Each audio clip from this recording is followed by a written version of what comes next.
بسم اللہ الرحمن الرحیم۔ آپ دیکھ رہے ہیں پاک ایکسکلوسیو ٹی وی۔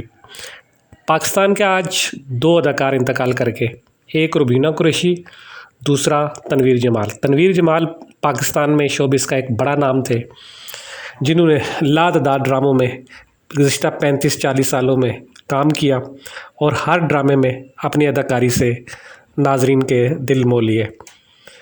گزشتہ کچھ عرصے سے وہ کینسر کے مرض میں مبتلا ہو گئے اور پاکستان سے جاپان منتقل ہو گئے، کیونکہ ان کی جو بیگم ہے وہ جاپان ہیں اور 3 بچے ہیں ان کے، جو ان کے ساتھ وہیں رہتے ہیں۔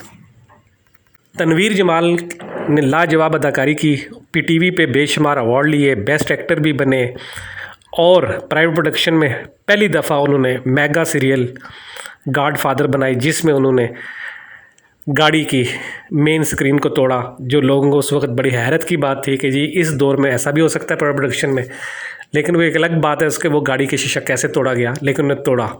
اس کے بعد انہیں جاپان اور پاکستان کے تعلقات کے حوالے سے کئی ڈرامہ سیریل بنائے اور مختلف شعبوں میں کام کرتے رہے، کیونکہ وہ جاپان میں رہنے کی وجہ سے جاپنیز کے بہت قریب تھے اور بے شمار ڈرامے انہوں نے جاپان میں شوٹ کیے پرائیویٹ پروڈکشن میں۔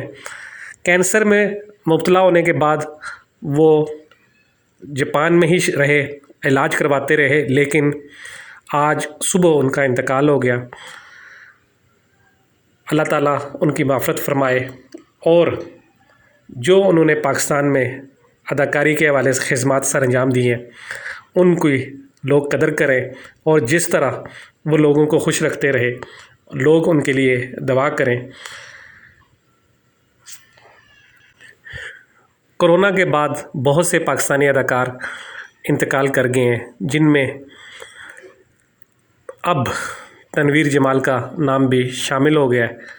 اللہ تعالیٰ تمام اداکاروں کی جن کا انتقال ہوا ہے ان کی مغفرت فرمائے اور ان کے درجات کو بلند فرمائے۔ تنویر جمال جو ایک شوبز کا بڑا نام ہے، آج انتقال کر گئے ہیں، ہم میں نہیں رہے۔ اللہ تعالیٰ ان کی مغفرت فرمائے، آمین ثم آمین۔ آپ دیکھ رہے تھے پاک ایکسکلوسیو ٹی وی۔ اگر آپ نے میرے چینل کو سبسکرائب نہیں کیا تو ضرور کریں، میں آپ کا شکر گزار رہوں گا۔ اللہ حافظ، بہت بہت شکریہ آپ کا۔